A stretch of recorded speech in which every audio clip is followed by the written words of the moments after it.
So, and they're recording, which means I need to try to be even a little bit more PC. Hopefully, I think I can do that pretty naturally. My mom taught me right. But the other thing I want you guys to feel candid, feel ability to be candid with pretty much anything is occasionally competing against those teams.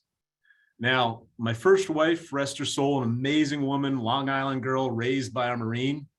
When she was an independent agent and she was up against the team, she'd say, "Oh, so Ms. Fox, you're interested in the Walmart approach.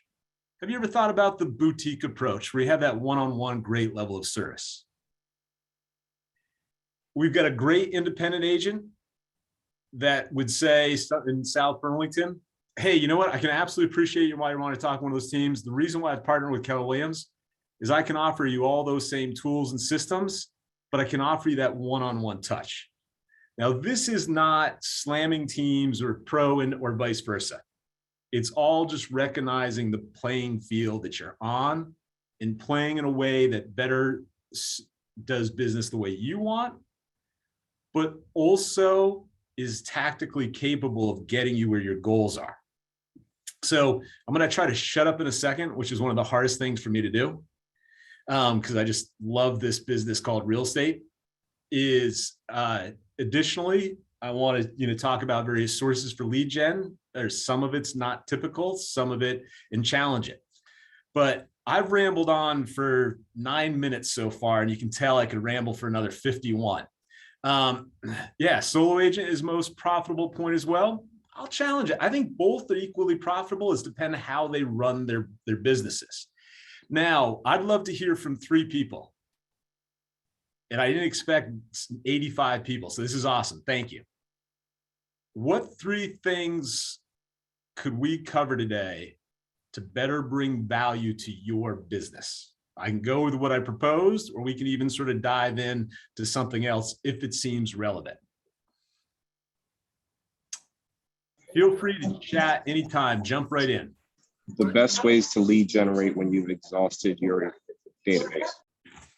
All right, so we got 1, best ways to lead generate when you've exhausted your database. All right, got it. Let's hear 2 more. This is Leslie Reiter, and I'm with KW in Longmeadow, Massachusetts. Great to have you here. Thanks, and thanks for offering this opportunity to me. I frequently, when I go on listing appointments, sellers say, "Are you on a team or are you an individual?" I mean, I've always been individual. I've been in the business for 19 years. I choose not to be on a team. I choose not to create a team from past experiences and what works for me. But so maybe some language from other agents that how they sell themselves when they're on a listing appointment, and what sets them apart as an individual agent, and why the client should go with them versus a team. Excellent. I can do that. We've got 2 more hands raised, and Cassie, if you could just help me manage, make sure we get this as inclusive as possible. I heard better systems. So with humor, it doesn't seem like we're going to have a challenge coming up with some topics, specifically part-time VA, marketing, outsourcing, plugging in quickly.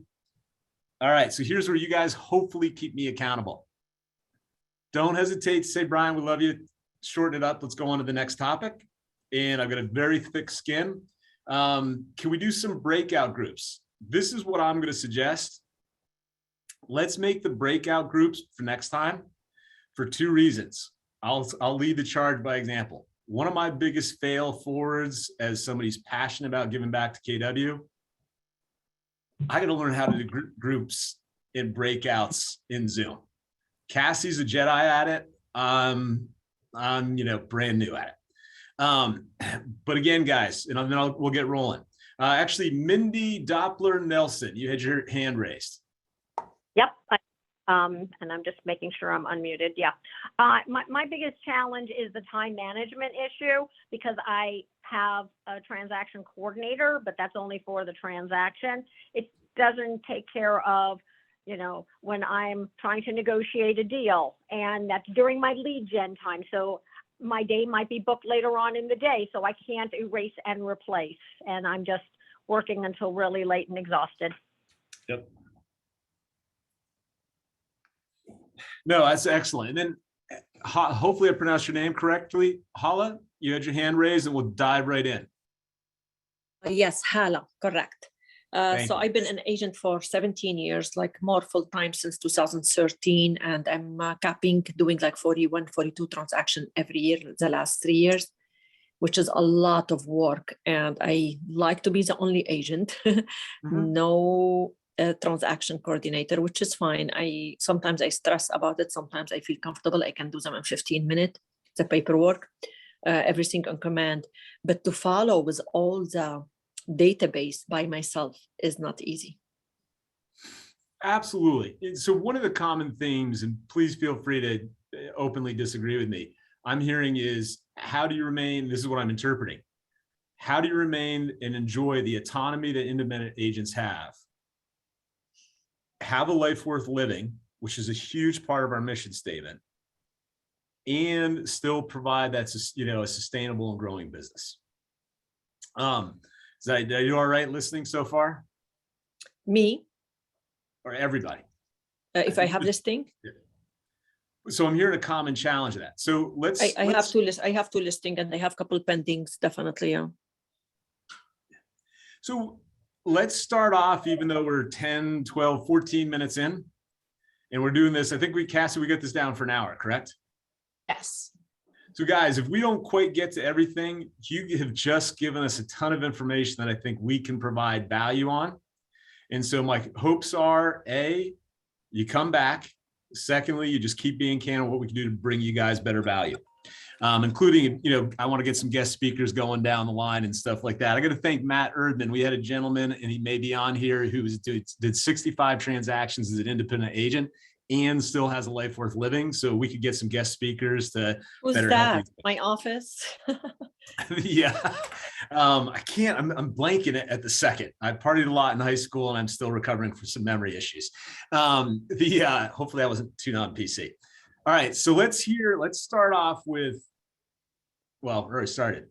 Could I get 3 fail forwards? Are 3 brave, strong-minded, vulnerable people willing to share what they think was their biggest screw up in the last week, why it was a screw up, and what they learned from it?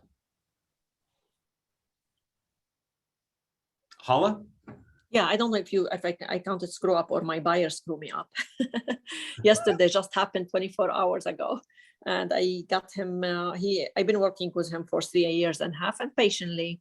If he comes, ask me anything, I will show him and he will sign with me exclusive right. Always I'm available for him. And finally, the last 3 weeks, showing him like a crazy from town to town. And finally, I got him the property he wants. And yesterday, 24 hours, he signed and he refused to give the deposit. Oh. And oh my gosh, and the agent from South Windsor, he did not blame me, thanks God. And I said, you know what, I'm telling you from the morning, yesterday morning, I called him. I said, just to let you know, I'm dealing with very, very difficult buyers. And he may not put the deposit and hesitating about the property. He said, tell me right away, because his seller is crazy. Even he ended up today with the seller cancel with him because of that, the agreement, which is so bad. In the same times, I turned it yesterday positive. My voice was loud. I am not a loud person at all, but I was screaming at him. And I said, I'm not happy. And this is like not fair for me, even for the seller, even I'm not working for the seller, even for the listing agent who encouraged the seller to take my offer because he knows me very well. And I said, this is not fair. After that, he said, what can I do? Can I pay you money? I said, no, I'm sorry. I cannot get any penny. If you like, do me a favor, write a very good review about me, which is he did. So it make my day. So I turned it positive because I was so upset, but I put another offer for another client. It may go. And in the same time, I said, I need referral from you. This is what I need. 3.5 years working with him, never give me any referral. But I said, now you have to work very hard to give me. I owe you couples referrals. Or you owe me. I don't know. My English is not perfect, just to let you know. No, that's excellent. We appreciate you sharing. So first and foremost, thank you for being vulnerable. And the other thing that I'll point out, and one of you guys probably know this, but one of the things that we are is really just a pile of habits. And so I'm going to give you a ton of books to listen to. And for the record, I listened to Audible at 1.4, which is probably why I talk too fast. But one of the favorite books I just read was The Obstacle is the Way. The Obstacle is the Way. And that's just a fun, fun book. And it's story after story of people who reframe some massive challenges. And these are extremely well known people. So Hala, what you did there was you reframed that. You took your frustration, you leveraged it, you got a review, you got a commitment for a referral. Well done. The other thing is, if there's any Chris Voss fans in here, Chris Voss, and that's another book. And this one I've listened to 6 times, and my goal is 10. Never split the difference. Now, Chris Voss is a former international lead hostage negotiator. In fact, I asked Papa Dickey from the region and Cassie to get him, he's only 25 grand, get him to our regional next year, a get together. He's well worth it. But he says that fair is the F-bomb in negotiations. Fair is the F-bomb in negotiations. How is that fair? I want to be fair. People have an innate desire to be fair. So I think you used fair to get a commitment for a referral and, a great review. Well done. Who else would like, please, who else would like to share a fail forward? Well, it's not a fail forward, but do you, because I've read his book like 3 times. Nice. Now, do you consider fair and win-win the same? It's interesting. That's a great question. And, I'm just taking a look at an independent agent reaching out to me, trying to get onto this thing. I think in some cases it is, and in some cases it isn't. I mean, Chris Voss will say there is no such thing as win-win. Because when hostage taking, what's that? You kill 4, you release 4, So I get it. Now, I disagree with Chris because, to my opinion, is win-win is, what did a client once say to me? A win-win is, he said something to the effect of, where both sides got almost but not quite what they wanted. Now, it's an anticlimactic way to look at life, but, I use that word fair very strategically. So when a client's pushing on a team member of mine or myself, I will occasionally interject. How is that fair? Explain to me, if the shoe is on the other side, how is that fair? So I think fair does, and I'm probably rambling a little bit, does denote oftentimes a win-win, but not always. And I guess you give me an example is, if you caught me at 7:30 this morning when I was being a grumpy blank,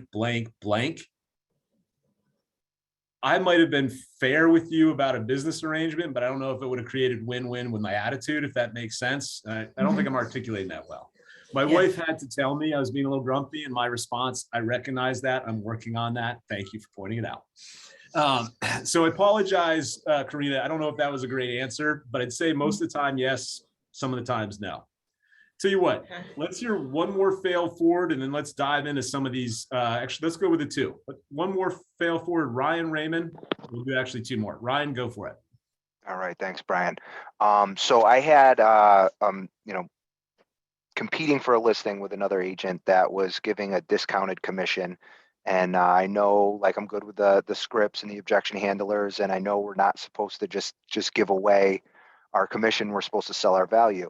I was trying to meet with the seller in person, and he's out of state, so that wasn't possible. So we're negotiating commission via email. And I did drop my commission. The way I structured it, though, with the seller was an agreement that, I broke down the exact dollar difference, told him to put a percentage in his pocket and put the other percentage towards a charity group that I run. And he was like so gung-ho on it. He absolutely loved it. He sent me pictures. It's for veterans. He sent me pictures of his father when he was in World War II, and like created a customer for life, and probably referrals. And also, like, it's going to be a huge boost to the charity that that those funds are gonna go to. And also, I mean, I would have took it like 0.5% lower than where we actually agreed to, so. Ryan, that's powerful. That was well done. That was well done. You know, you inside out, guys, you're going to get tired of all my quotes if you attend a few of these. The first quote, and I am going to swear, Cass, if you want to try to bleep me. First quote that I ever remembered, I was 6 years old at a sleepover, and on the bathroom wall was, if you can't dazzle them with brilliance, baffle them with bullshit. And it was the first time a quote sort of burned into my synapses. And I want to thank Greg Powers. He sold my mother-in-law's property down in New Hampshire. Great to see you on, Greg. She loves her place in Vermont. You rocked it. Great job. Let's hear one more fail forward, and then I'll start eating the elephant of these topics one bite at a time. So can I go? My name is Lori Lincoln. Lori, absolutely. Thanks for sharing. Hi. So I forgot about an appointment, a listing appointment. And the guy called me, he goes, "Aren't you coming?" And I'm like, "What?" And I couldn't make it. I had other appointments. I said, "Oh, gee, I thought that was tomorrow at 3 o'clock." He goes, "No, it was today at 1. I'm like, so you can't make people wrong. So I just took the wrong. I wrote down 3. I said, "That is so weird. I wrote down 3 and tomorrow, and you said it's today at 1. You know what? You're probably right." And I just do that. It felt embarrassing, but you know what? I got the listing. I went like 2 days later. It was 2 days later, and I went and got the listing. So yeah, I was up against 2 other agents too, which was really funny. And even though but I couldn't apologize more to this guy, even though inside I knew that what I wrote down, and I recall the conversation, but you know what? You can't make people wrong. And that's my lesson for that. So, Lori, thank you so much, because I bet that was that was painful when it was happening. And you're right. You can't make somebody wrong. So once again, like if you look at what Ryan did, and you look at Hala, what you did, and Lori, what did you? The obstacle was the path. You leaned right into the obstacle. So there's a tactic right there. I ask you guys to either write down, put in your bunker where you're lead generating and stuff like that. The obstacle is the path. And a great tactic on Lori that I've used on that one is I'll say, "Hey, even if I'm 99.99% or 100% sure it wasn't my fault, I'll say, for whatever role I played in the miscommunication, my sincere apologies." yes. One would be, because your opinion may be, if I can get used to the camera, your role was this big. Their opinion might have been your role was this big. Does it really matter when it comes down to who was right about setting the appointment, time, who was right? My father-in-law, rest his soul, used to say, or first father-in-law, sometimes you got to do something even if it's the wrong thing. Meaning that in that case, you technically did wrong in the world of, right and wrong by saying, "Hey, yeah, I screwed up," and maybe you didn't, but you did it for the right reason, to keep the ball moving towards helping this person and your family's goals. So, great job to the 3 of you. And the other thing I see about fail forwards is when people are vulnerable, the weave of synergy in the group grows tremendously, which is part of another reason why I'm pushing that. All right. So, a couple things. Is everybody enjoying the news right now? Happy, go lucky, get you whistling, get you jumping, dancing. So again, I hope you don't mind me joking around. So one of the first suggestions I have for you guys today, especially if you've been in a funk, that you probably know that you can sense, I have a very joyful life. I'll probably tell you a deep story in a couple of minutes. Maybe I will, maybe I won't. That'll probably give you reasons why. But actually, I guess here is the first tactic of the day, and I will share that story. The first tactic of the day is start your day with gratitude. Now, another book that I love, The Book of Joy. It's a week-long conversation between the Dalai Lama and Archbishop Tutu, and they talk and debate loss, joy, suffering, the whole 9 yards. And I'm looking at 11:27. I'm going to try to talk fast because I want to get you some tactical in the field stuff as well as some bigger picture stuff. So give or take 6 years ago, I came home one day, and I didn't actually anticipate sharing this one. So forgive me if it's a little over the top. Cassie's heard it probably a couple times. a little over 6 years ago, give or take, it was in May. I came home, my wife was sitting at the kitchen, center island with her best friend. Told me that she was diagnosed with cancer. She was a little caught off guard. I was so caught off guard. I went and I did a buyer consult 15 minutes later. I don't even think it was 15 minutes later. And, this is just happens. We can handle it. And somewhere in the middle of that buyer consult, my mental wheels started to come off the bus. What the hell am I doing on this phone call right now? And oddly enough, it was a referral from an SOI. I did end up selling the person a home, created a great fan out of it. 6 months later, literally in the room with my wife, I watched her pass, went from one world to the next. It was a very serene moment. She was an amazing individual, and it sucked. My stepson was with me. Now I've had 3 kids, one from the first relationship. Oddly enough, he apologized for being a dick to me in high school when we were still in the room with her, which was, it was torn because as a parent, you get that moment where your kids recognize you busted your ass to provide them a great life. Of course, it was very odd and screwed up that for a nanosecond, I felt a piece of joy when he said that, because he's a really good kid. Now, 2 weeks after all the services, the silence was thunderous. I sat down for the first time all alone and I wailed. I had just been grinded into, Carrie Kellerman, if you're on this, I think you've heard this 2 or 3 times. I share this story because it helps fuel me. Hopefully, and I'm going to guess most of you have had some similar type of challenge in your life. And hopefully it'll help you leverage that challenge. So within 2 weeks, and she was an amazing, amazing one, I sat down and I rewrote my future self. Now, my first future self was 23, wrote down how much I wanted to make, passive income, designed how many apartment buildings I'd have to buy, and went out on a mission. Largely got those apartment buildings. This time was a little bit different. It's probably my 3rd or 4th time really revisiting my future self. And I wrote down where I wanted to be spiritually. I respect anybody's creed. I'm a little bit more Einstein. I spell God Nature. I wrote down where I wanted to be in 3 to 5 years physically. I wrote down my relationship with my stepson and my family. I wrote down my financial situation, and I wrote down what my professional life looked like. And again, I wailed through writing this down. If any of you have seen the movie 300, about when the Spartan 300 took on 10,000 Persians, there's a scene at the end where the guy shoves a spear through his stomach to get to his attacker. I was pushing that spear through my stomach, not saying goodbye in an unhealthy way, but recognizing that my life had changed and that I was either going to do what a reasonable amount of people did, use all that pain, all that sorrow, drink, smoke, put on weight, stay home, be in a cocoon. But instead, I wrote down a life that was going to make me smile. And I used that energy to then go out and lose 30 pounds, although I've gained, Greg's met my second wife, been an amazing journey, amazing individual.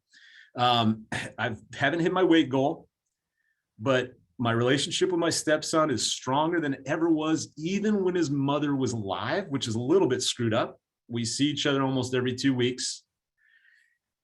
And the entities that I'm involved in are all doing well. Everything's not nailed, but here's where it goes back to habits. One of the key things I found, and I hope you will indulge me in this, and feel free to email me. I'll put my email in the chat. And if you email me future self or anything else, I'll have Rosie Morales, a phenomenal force multiplier, get you the stuff that I talk about. And so I took that future self, I put it where I got ready in the morning. I put it where I worked at my office when I found the strength to go back. It took a little while. And I made a habit of 5 days a week in the morning, reviewing that future self and writing down 5 things I was grateful for. Now, I want to be very, very candid. Sometimes I struggle to find 5 things I was grateful for. But in the process of forcing this habit, I started to wire myself to see all that was really positive. And that could be just a warm cup of coffee. It could be a smile from a friend. It could be, I mean, I struggled. I'm being really candid with you guys. It sucked.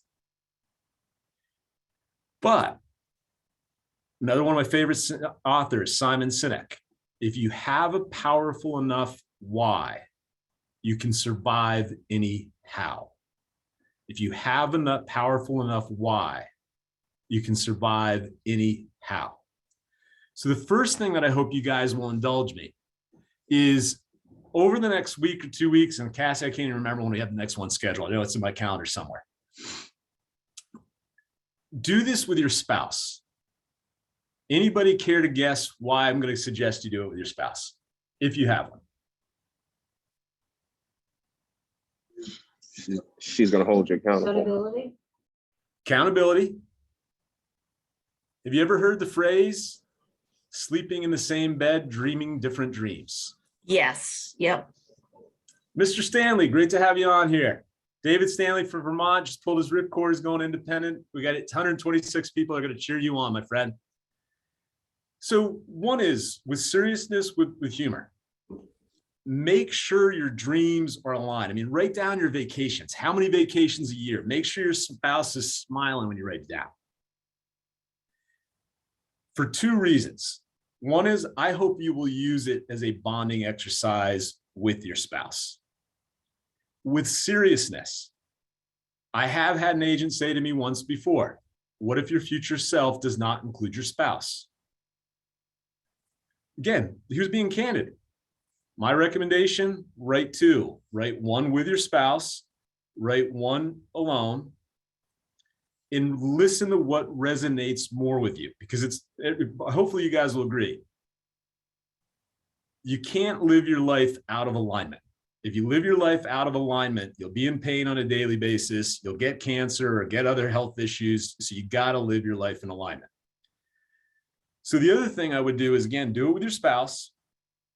And make sure you're smiling. Write it in present tense, not I will do this. Now with humor, my first wife used to say on the future self that she saw, it's one of the earlier ones I did. You live in the present and the future? Because I'd write down, I live in the present.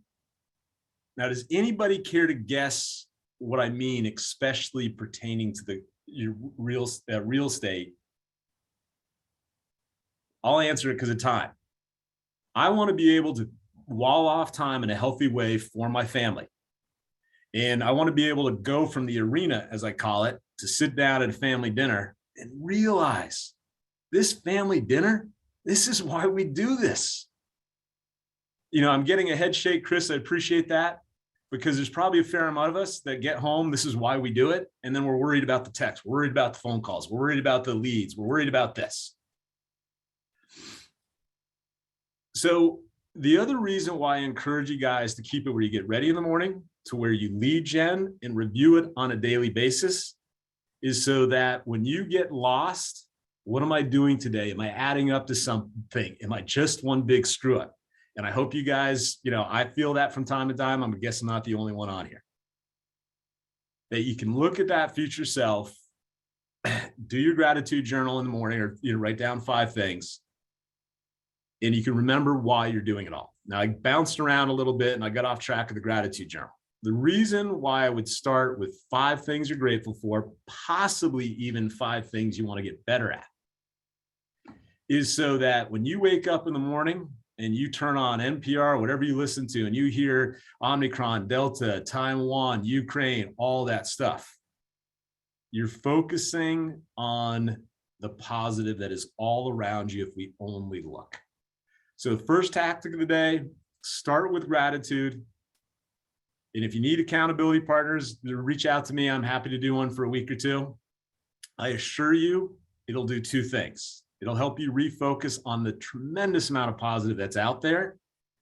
And it will remind you why you're doing what you're doing and how it is worth it. And if you don't have a future self that's worth it, you either got to create one, get out of the business, or find a path that is worth it. Any thoughts, questions, and you all have a right to call bullshit. Cassie, you haven't muted me yet, so far, Mo Anderson, hasn't heard me. So far, so good, Brian. I just want to comment. A personal favorite of Brooke Silva's, our regional tech trainer, is the 90-day gratitude journal. I put the link in the chat for anyone that wants something a little structured for their gratitude each morning. So we may be a little bigger picture today. I'm going to try to squeeze this into some smaller picture stuff because both are important. But in Brooke, hope you're doing well. Thank you very much for sharing that. So let's break down a habit loop. Yes, another one of my favorite books, The Power of Habit by Charles Duhigg. The Power of Habit by Charles Duhigg. So a habit loop, one of these days I'll learn to do group breakouts and whiteboards on Zoom. I think there's a fancy whiteboard app on here. A habit loop is a trigger, a routine, and then Charles Duhigg would say a reward. I would say a result, because sometimes it's a reward, other times it's just a result. So I'm going to ask you guys to watch your habit loops over the next couple of weeks. What happens that gets you off your lead gen? What happens that keeps you to your New Year's resolutions or your goals? So I know I'm the belief that most of us don't need another goal. We just need a better model and system to lead up to those. But watch that habit, the trigger, and the result, i.e. with humor. You guys probably all have this habit. Maybe I'm alone. Trigger, somebody really annoys me. And then I watch the routine, I get short, I get, I get grumpy, whatever. The result, the relationship is not enriched. It's not grown. But I know if I see those habit loops 2 times in a row, Brian's probably hungry. 3 times in a row, and when people's are negative fill in the blanks, Brian is definitely hungry. So we are a mass of habits. And so I encourage you, watch your habit loops, think about that trigger, routine, result, and apply and watch how it shows up in your personal life around exercise and health, but also watch how it shows up in your work life. Lead, what gets you off lead gen, because only rewriting that can we actually accomplish. And side note, you guys know this, there's not going to be any magic bullets I'm going to give you. It's just going to be repetition on this stuff. All right. Hopefully so far we're doing a little bit all right. Now let's talk in. We're going to try to now start working inwards a little bit. I'm going to encourage each and every one of you. Actually, let's do a quick show of hands. I got 126 on here. I'm honored to have you guys on. I only expected probably 30 or so thank you guys. But for those that I can see, let's raise our hand. How many of you have a business plan for 22? Okay. So probably guessing by screens, 45, give percent, people, maybe if even. So here's what I'm not going to ask you guys to do. Go out and do one of those phenomenal, and they are phenomenal, MREA business plans. I'm going to get X number of buyers, get X number of sellers. I'm going to spend this much money. I'm going to spend that much money. Anybody just get like a little sick in their stomach thinking about trying to research all that information? So how many of you are familiar with a 1-3-5? All right. Excellent. And we also got Louise Johnson. You know what I'm about to say, Louise. Her nickname is Wheezy Greenbud. I don't know how she got it. I have no idea. But I was on a Zoom with her mother one time, and I was about to tell her mom the nickname, and I got a very discerning look, but do not do that or she'll kill me. So, but you can reach out to her. That's just another comment. But a 1-3-5 is one overarching strategy, 3 tactics, which in theory, independently will help you reach that overarching number 1 strategy, and 5 tactics under each of those 3. So I encourage you, talk to your TL, your PC, email, me for, put it in the subject line, independent agent mastermind 1-3-5. The first time, it's really simple, but the first few times you use one, it's not going to feel that way. But I've used them. Rosie, my force multiplier, uses them when we start a new initiative in the various entities. second wife and I started a closet and storage company on a 135. So keep it simple. 135 in maybe it's the number of transactions you need to have the life worth living. Be my second tactic. Now, side note, comment. Try to find peace in the dichotomy. Play all in, bust your ass wide open, push yourself hard. Don't beat yourself up. You got to enjoy the journey. I mean, those are two mixed messages. But I'll give you an example, Lori, and I really, again, appreciate your vulnerability. I'm sure even if you knew you didn't mess up or mess it up on that listing appointment, you felt a fair amount of pain at that moment. Oh, yeah, definitely. Yeah. Yeah. But you just got to change that thing in your head that says you screwed up and just move on, you know? Totally. So if we look at a habit loop, what I think you're successfully developing there, trigger, you screwed up. Now you're rewriting the routine. How can I leverage this? How can I overcome this? Not like, you know, I'm just horrible at this business. I can't believe I'm in it. Oh my God, my friends are going to think I'm a joke. So you watch that habit loop and you now are rewriting it to lean into the obstacle, which is awesome. But make your goals simple for, you know, my 2 cents to our 200 agents is go simple this year. Go atomic. Not atomic as in boom. Atomic it is microscopic. Think of 2, 3, 4 little habits, things that you could do that would get you to your financial goal, which is more important than money, the life behind it, what you'll live with it, the vacations, the experiences, the legacies. Side note too, there was a study done, and I can't remember which book I read because I listened to a ton of them. I even trim brisket and listen to books, although I snowboard to the AC/DC channel on Pandora.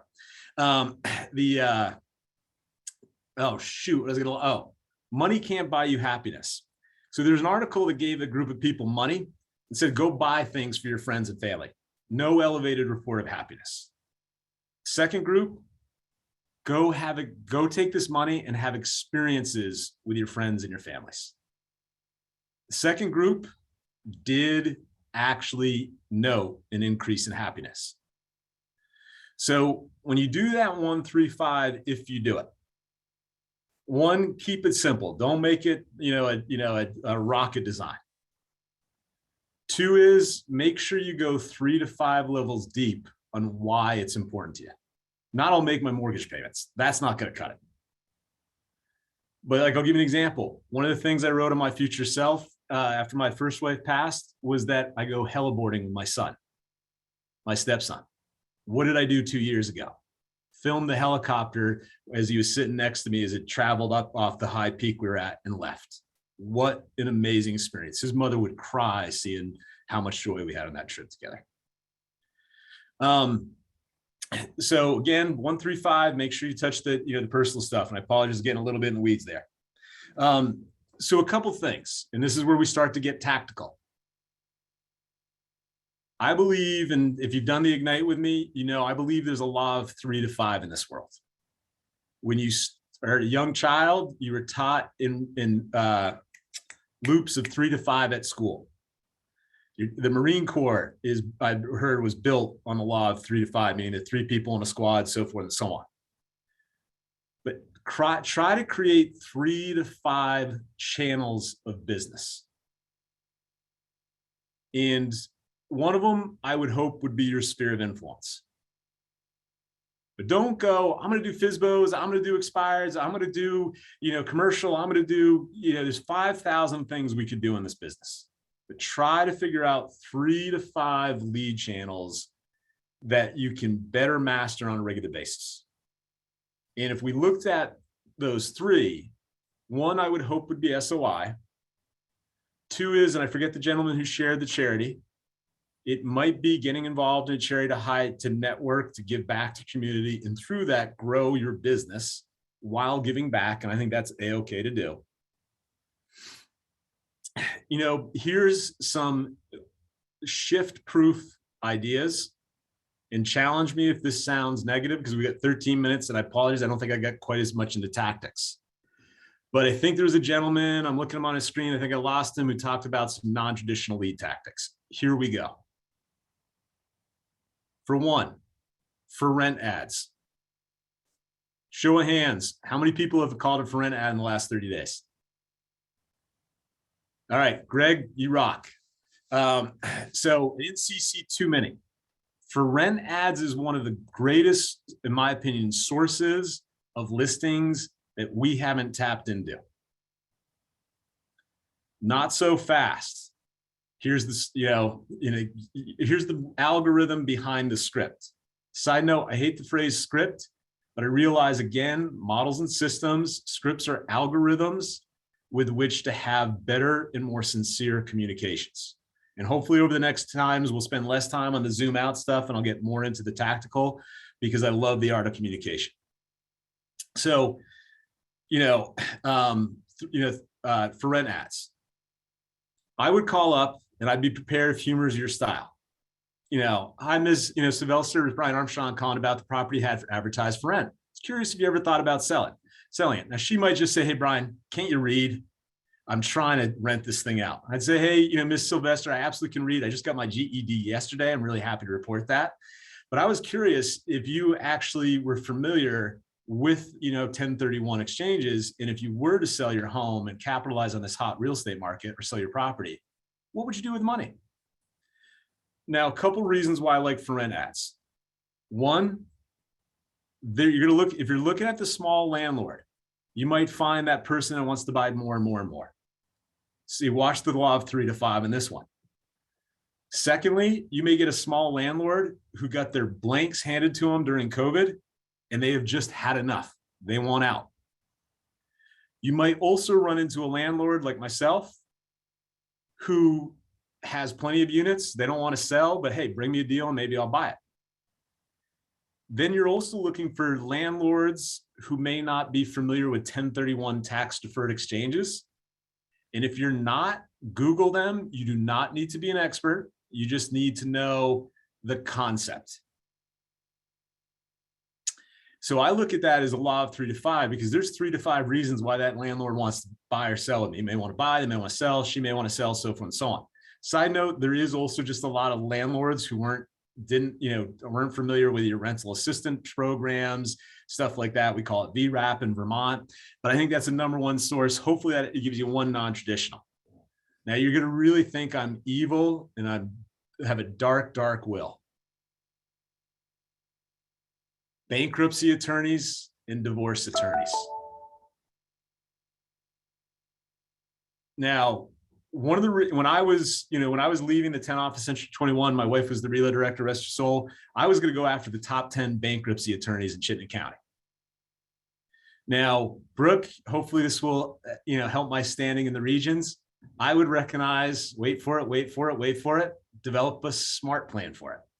And with humor, but seriousness. What I mean by that is write out what your plan of attack is. Snail mail, phone call. What's the smart plan, Brian?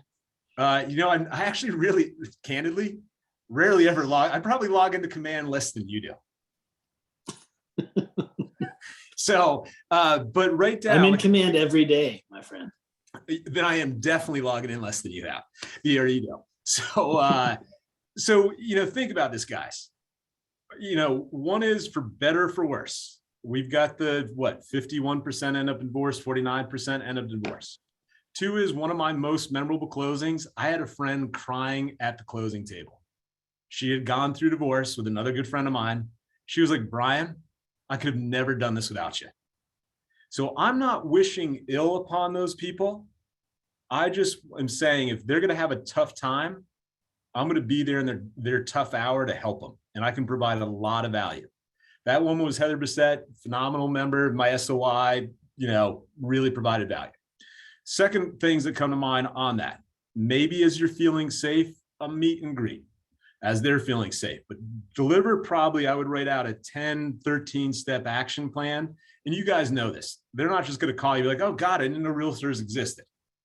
But I would be prepared to offer things like, I'll meet with the client separately. I will testify in court to the value of my thing. Maybe as a get a short sale designation or a distressed property designation. The other thing I would consider doing is networking with bankruptcy attorneys right now. There's going to be a lot of people going through bankruptcy as we get through our COVID funds and we return to real life or we don't. Now, there's a gentleman in our area, and I think Louise knows who he is. He's a bankruptcy attorney, drove a Plymouth Prowler with the license plate bankrupt. He has a jingle that I'm going to try not to get in my head right now. He would send my father, rest my father's soul, 5 to 7 transactions per year. 5 to 7 transactions per year. Same thing. You're going to need a smart plan. You're going to need to write it down. You need to drip on them. They're not just going to send you a ton of business, but each one of them is going to be they're going to be tough deals. But right now, I would take as many bankruptcy listings as I could get, even though I have to get court approval on the sales and all that stuff, because it's inventory, inventory, inventory. You know, the best way to get in with those people is to give them a referral. Like Great if you point. like referrals are a two-way street, and a lot of times we forget that. Like if you can, especially with the attorneys in the bank and divorce and bankruptcy, if you have an attorney friend or partner in business that you refer stuff to, there is no quid pro quo though. So you can't go to the attorney and say, I'll send you referrals if you send me referrals. You can't say that to an attorney. Yeah. But what you could say is, Nate, I've made a goal to build my professional network and work with both bankruptcy attorneys and divorce attorneys. I wanted to get to know you to see if we may be a good fit for each other, and if I could, send you the clients that I'm working with. Absolutely. Or something. Yeah. 100%. So other 3 to 5 options, and you guys know this, it's some of the basic stuff. I have Brooke, I've become a real strong believer in Command. The Facebook leads, I'm getting leads for $1.79 to $4 per lead. Just remember with internet leads, I think Boomtown did a survey that if you don't respond, or if you respond from 5 minutes and 1 second to 10 minutes, your opportunity to convert the lead goes down. Does anybody want to take a guess? 400%. So as I encourage you guys to better live a life worth living and have a legacy, worth leaving, experiences worth having, try to weave in the mission statement. I would encourage you, as you build your 3 to 5 lead channels, try to make them that aren't so Johnny or Jane on the spot. Meaning, I believe in internet leads. I believe in Facebook leads. I absolutely believe them. But I also know, unfortunately, after stepping out of production, my biggest source was, yes, my sphere of influence. We've got 11:55. I was going to dive into a little bit of this thing called we leverage, TCs, all that stuff. But any challenges, any last minute requests, as we thank you profusely for today. And I will get to all those other topics if you guys can bear me for another 60 minutes. Nate does 2 or 3 times a year. Okay. See him look like you're engaged. Nobody's telling me to get the hell off it. So I'll go for a couple quick minutes. So leverage. As you guys take a look, and I think most of you are really happy being independent agents, and I applaud that. I'm somewhat envious of the independent agent sometimes, because again, I run different teams. One of my best friends, an independent agent, he's where I wish I was right now if it wasn't talking with you guys, and that's on the mountain. Because I could come and go as I pleased, with less weight. I encourage you to challenge yourself to look at possibly a transaction coordinator, or the only thing I would really ever encourage an independent agent to do besides toy with a TC is, could you potentially grow your business enough to hire a dedicated assistant? Nate? Look, I've had an executive assistant since my 3rd month in real estate, and I've never not had one. And you will double your business with the right executive assistant. Don't be afraid to pay for it. It is the absolute best dollar you can spend. But don't hire an executive assistant and then make them do real estate stuff. Because if you're hiring an executive assistant, their job is to take care of everything that you're not good at, and you do the real estate stuff. Most I would people hire an agree. executive assistant, they do it wrong. They hire an executive, well, I'm gonna have them do some showings too. A good executive assistant, like their skin crawls when you say you're gonna go do showings or you're gonna go do an open house for me. And people mess that up. Like that is the absolute most messed up thing that an agent can do almost every time. And we see it happen in all of our market centers, right, Brian? And we see it fail over and over and over again, but everybody has a better idea. They're like, oh, well, I saw it didn't work over here, but it definitely doesn't work. I'm going to make it work. I'm going to be the only person in America that's able to make this thing work. So try not to be that person. Hire an executive assistant. Their job is to fill in the gaps that you have. If you need help with the real estate side, that's an agent. Get an agent for that. I'll Good challenge you, agents are probably, not Dickey. good assistants. Good assistants are not good agents. I will challenge you a little bit. Mostly I agree with you, but I'm also in the right time. Sometimes I think they can with the right personality. So with that being said, guys, I'm not, what I don't want you guys to think is we're going to try to hard sell you any way or form to hire an assistant. I want to better help you guys lead the path that's right for you as long as I would hard sell the assistant piece all day. Yeah. I mean, And, Cassie well, I has agree an with assistant. Like Cassie, how does it feel having an assistant? How did your productivity change when you got an assistant? It was a game changer. She actually, every like 3 months, she's like, how did you do all of this before me? And I was like, I didn't. Like half of it just didn't happen, or like a reminder would go out for a class the morning of instead of consistently before. So, and I leave work on time most days. So that's a pretty cool feeling. My executive assistant has an executive assistant. It's a game changer for her. So. And with humor, what I'm about to say, and I'll challenge Nate on that. I agree with 85%, 90% what he said. But here's the other thing too. I hope you guys will agree. This is about having a life worth living. Money in itself will not provide you fulfillment. Experiences will definitely help. So I say this very candidly and humorously. And if you're not used to leverage, when I first heard that, I thought it was a dirty word. It just didn't feel right. But it is. The first place I'd start is having somebody clean your house. And not as an executive assistant, but side note, I'm on a big mission right now to grow compassion, I chased down the UPS guy. I was yelling to him. He thought I was probably pissed. I just said, thank you. Just because right now we need more of that. So I interrupted our house cleaner the other day because I was on Zoom. We had a COVID scare. I was, negative, all that stuff. But I made sure to interrupt her to make sure she knew how grateful I was. So as we sort of start to wrap up, I promise you guys this: if you indulge me in a few more sessions and you're candid and you're vulnerable, we'll get through how to compete with teams. We'll get through how to have a life worth living and have a big business without having to start a team. We'll talk to you about how to better compete against, the tactics and how to leverage the resources that teams do to help you get where you guys want to go.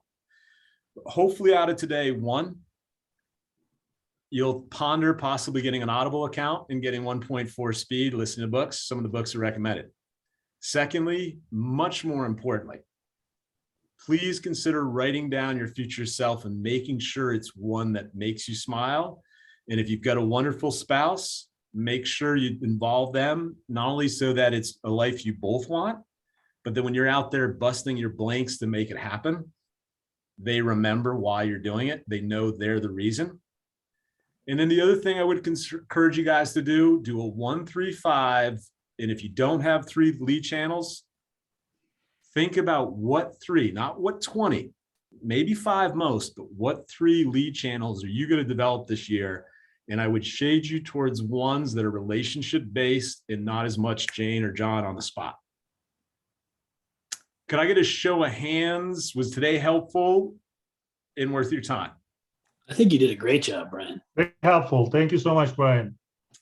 Thank you. I'm looking forward to better getting to know you guys. Nate, always good to see you. Cassie, thanks for putting up with me. But guys, B. Armstrong at KW. If there's something I mentioned that you want, put it in the subject line, and an amazing individual named Rosie will help me help you get it done. Brian, real quick before we jump off and I answer 2 more questions. We will be meeting monthly. We'll get out the next few dates for you all. And a follow-up email will also include the recording as soon as it's ready. So look in your emails today for a follow-up email with everything. And Cassie, Someone just asked, what's a 1-3-5? If you go into command and you can I'll get all the include one in the information. follow-up email. Yeah, but you can get all the information you need on how to use it. There's a good video that Jay Papasan does on how to use it in there. So there's a lot of great tools around the 135. We use a 135 for pretty much every big decision we make. So Start your day with gratitude. And remember, if you get a powerful enough why, you'll survive anyhow. And the other thing I'll leave you with humorously was the Yogi Berra quote: if you don't know where you're going, you may not get there. Folks, we appreciate you. Thanks for all you're doing. We'll get agendas out now that we get some information, which you guys validated. We'll also use agendas to better guide the next conversation. Thank you, guys. Thank you. Brian. thanks, Brian. Thank you so much. This was great. Thank you.